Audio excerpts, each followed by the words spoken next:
Hi, my name's Itali, and in this video I'll be drawing an ASD Drake for Lucky1Kuro. As with most of my videos, this is a time-lapse video, so it does contain fast-moving and flashing images.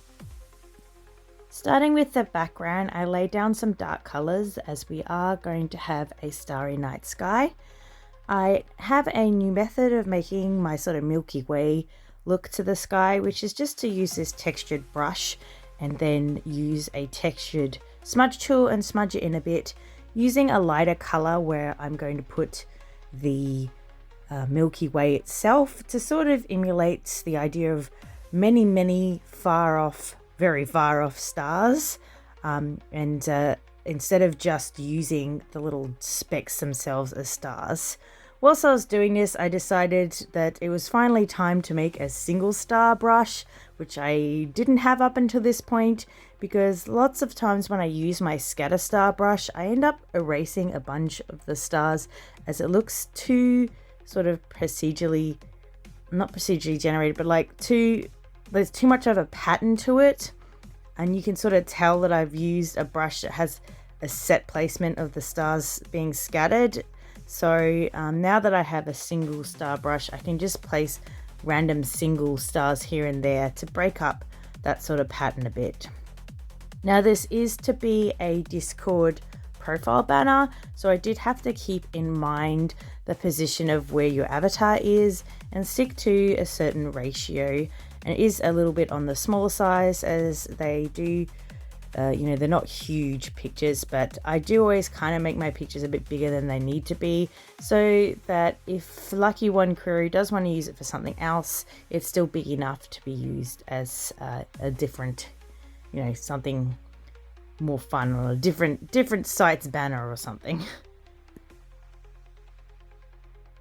Now I do actually really enjoy making moons. I don't know why, they're just spheres, but I like kind of making them a bit subtle and adding like the sort of reflected light from the sun, I guess, around the edge, just to make it more like a sphere, and adding the little craters and things. The craters are a little not circular enough at the moment, but I do fix this later on.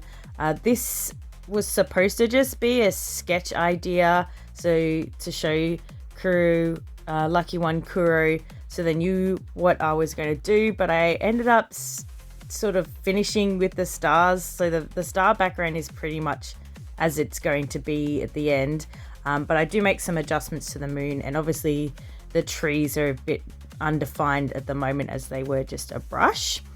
And now moving on to a rough sketch for the acid spitter drakes, and there are two of them here. There's the adult acid spitter drake and a cute little pup sort of howling at the moon as the adult one watches on.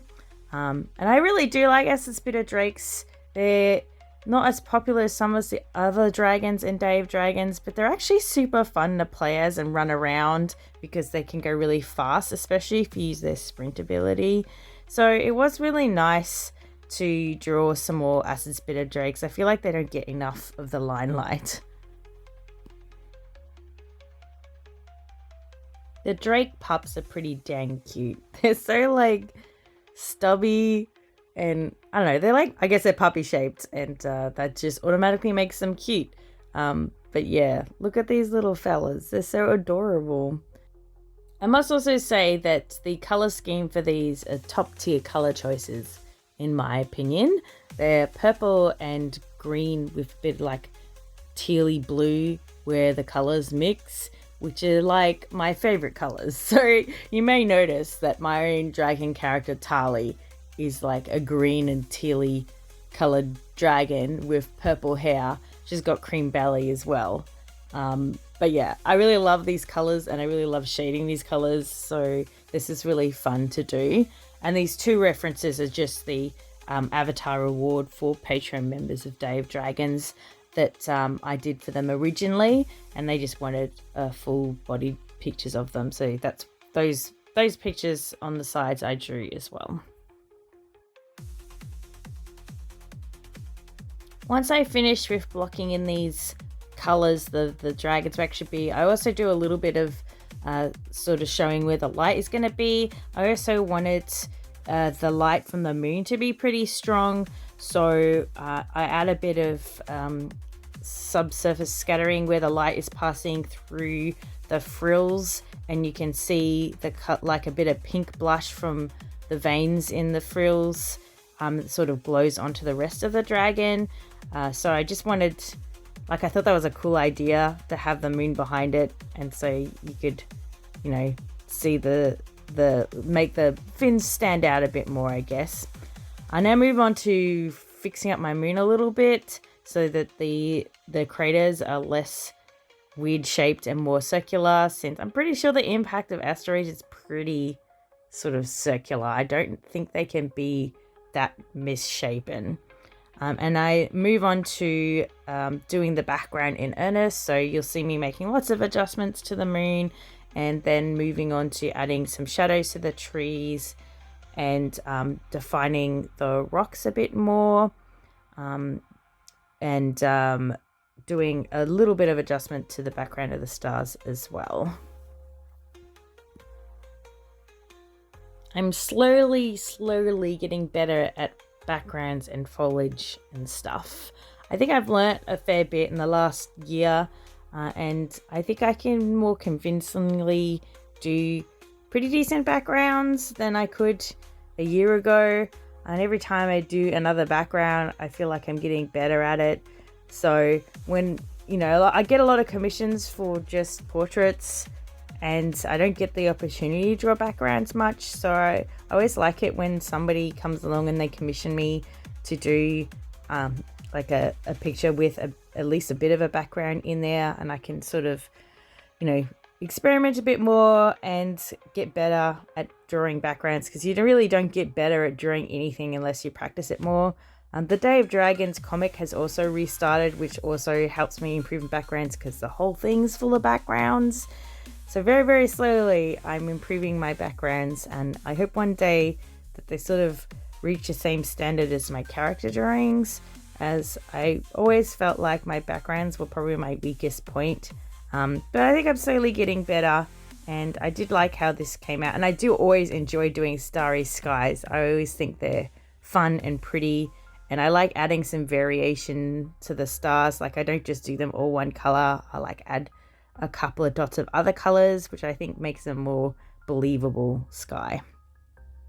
And then move on to shading the dragon. I didn't use the black and white shading for this, and actually I don't often use black and white shading when I'm doing my larger pieces. I sort of revert back to my more paintery style, especially if there isn't like a huge amount of shading on, and in a dark environment there wouldn't be a huge amount of shading. I still do a fair bit though, because I wanted the dragon to look fairly defined, and I was going to be mixing a lot of colors in anyway, and it's a bit harder for me if I do my black and white shading style to have very mixed colors. I basically, once I turn the colors back on in it, I have to then repaint over it with the mixed colors anyway. So I decided just to go straight to the painting stage without using my black and white painting, and I do like how it turned out.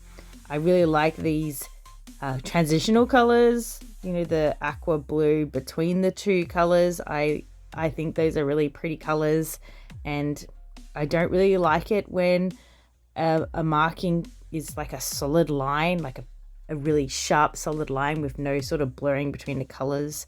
I think it looks a little unnatural, and I would prefer more blended looks. So whenever I'm given the opportunity to blend colors into another color, I'm totally up for it.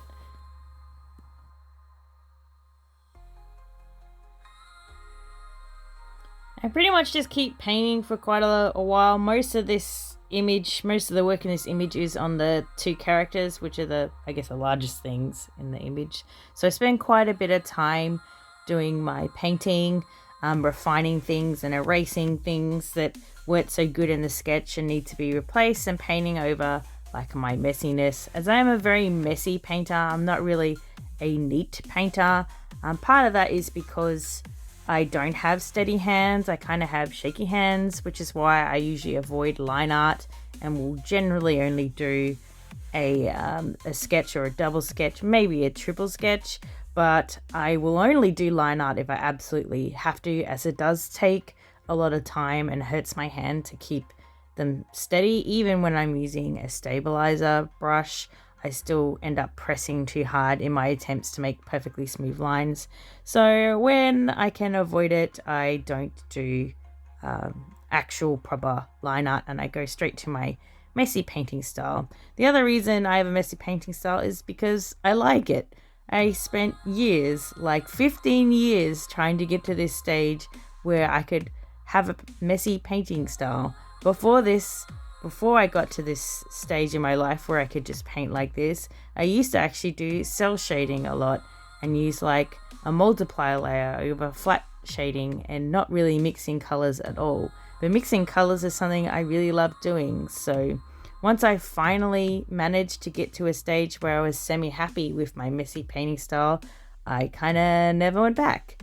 And that's the other, the thing about art you really need to accept if you want to be an artist is that you won't have the style you want, and you won't just instantly be good at something. You actually have to work towards something.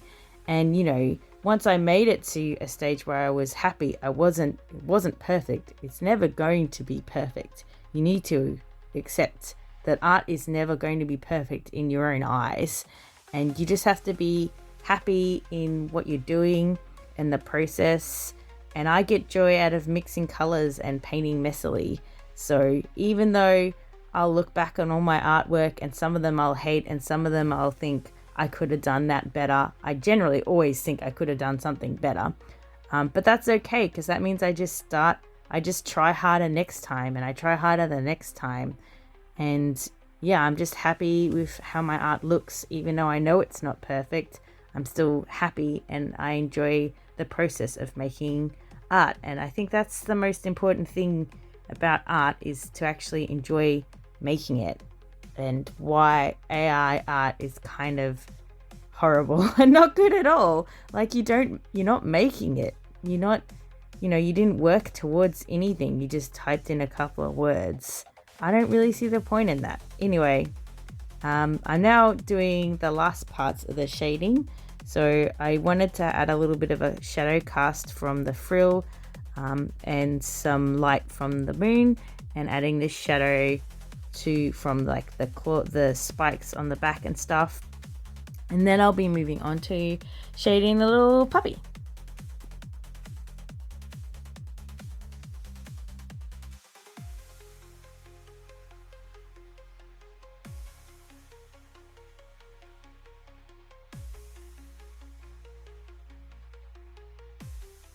So while painting the puppy, I did have to fix up quite a lot of very messy sketching. I kind of didn't spend a great deal of time sketching the puppy in the first place because it's such a small image, and my pen can only get so small. So I do spend a little bit of time fixing up some of this messiness and adding in the correct colors and making sure it matches the parent, since they do share the same skin.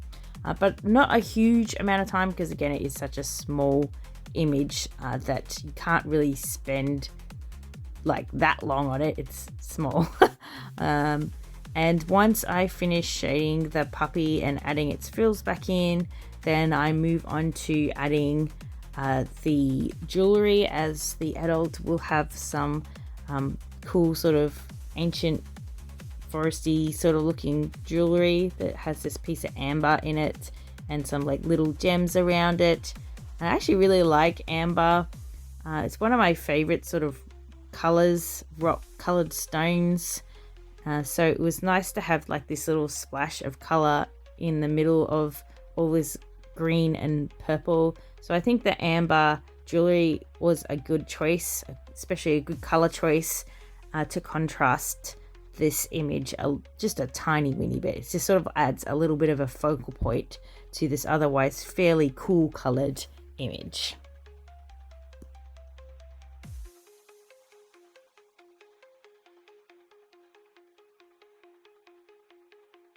And that's it. It's pretty much done now. This is the final image. So thank you so much, Lucky1Kuro, for commissioning me. I did really enjoy doing this, and I hope you enjoy it too. Thanks so much for watching. If you enjoyed the video, don't forget to give it a like, subscribe if you'd like to see more, and I also have a Patreon if you'd like to support me. Thanks again, and I'll see you all next time. Bye!